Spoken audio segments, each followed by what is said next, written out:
अब UGC net में हुई गड़बड़ी, परीक्षा रद्द। परीक्षार्थी सुचिता से समझौते की सूचना, गहन जांच के लिए मामला सीबीआई के हवाले। नीट पर बवाल के बीच एनटीए ने की गड़बड़ी। 18 जून से पेन और पेपर मोड में आयोजित की गई थी नेट की परीक्षा। 11 लाख छात्र बैठे थे। फिर से यह परीक्षा आयोजित की जाएगी। नई तारीख की घोषणा जल्द। मेडिकल प्रवेश परीक्षा नीट को लेकर उपजे विवाद के बीच शिक्षा मंत्रालय ने राष्ट्रीय परीक्षा एजेंसी द्वारा एक दिन पहले 18 जून को आयोजित यूजीसी नेट परीक्षा रद्द करने का बुधवार को आदेश दिया और मामले को गहन जांच के लिए सीबीआई को सौंप दिया गया है। यूजीसी नेट परीक्षा के माध्यम से भारतीयों को जूनियर रिसर्च फेलोशिप, सहायक प्रोफेसर के रूप में नियुक्त और देश के विश्वविद्यालय एवं कॉलेजों में पीएचडी में प्रवेश के लिए पात्रता निर्धारित की जाती है।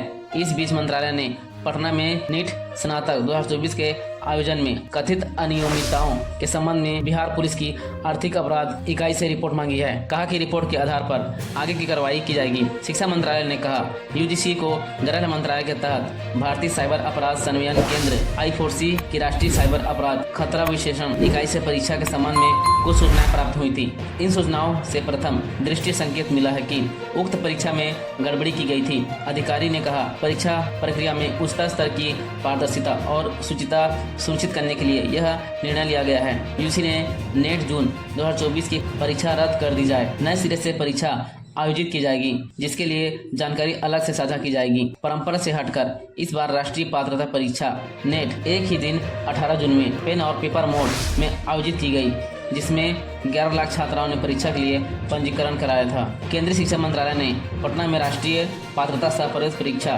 नीट 2024 के लिए आयोजित कथित अनियमितताओं के संबंध में बुधवार को बिहार पुलिस की आर्थिक अपराध इकाई से रिपोर्ट मांगी। मंत्रालय के वरिष्ठ अधिकारी ने बताया कि रिपोर्ट मिलने के बाद सरकार आगे की कार्रवाई करेगी। बिहार जैसे राज्यों में प्रश्न पत्र लीक होने और इस प्रतिष्ठित परीक्षा में अन्य अनियमितताओं के आरोप लगे हैं। इन आरोपों के कारण कई शहरों में विरोध प्रदर्शन हुए हैं और कई उच्च न्यायालयों के साथ उच्चतम न्यायालय में भी याचिकाएं दायर की गई हैं। अधिकारी ने कहा सरकार परीक्षाओं की शुचिता सुनिश्चित करने और छात्रों के हितों की रक्षा के लिए प्रतिबद्ध है। नीट में कथित अनियमितताओं के आरोप के बीच फैसला। विपक्ष ने सरकार पर साधा निशाना। कांग्रेस ने केंद्र सरकार पर निशाना साधते हुए कहा मोदी सरकार युवाओं के भविष्य के साथ खिलवाड़ कर रही है। मोदी सरकार पेपर लीक सरकार बन गई है। आम आदमी पार्टी ने भी ट्वीट कर कहा इस सरकार से देश के भविष्य को बड़ा नुकसान हो रहा है। तो ये थी अब यूजीसी नेट में हुई गड़बड़ी, परीक्षा रद्द की जानकारी। आपको ये जानकारी कैसे लगी हमें कमेंट्स करके बताएं और चैनल को अभी तक आपने सब्सक्राइब नहीं किया तो सब्सक्राइब कर लें और बेल आइकन को प्रेस करना ना भूलें। इससे आपको हमारी हर वीडियो की नोटिफिकेशन टाइम पर मिलती रहेगी। तो फिर मिलते हैं हमारी अगली वीडियो में। तब तक के लिए जय हिंद।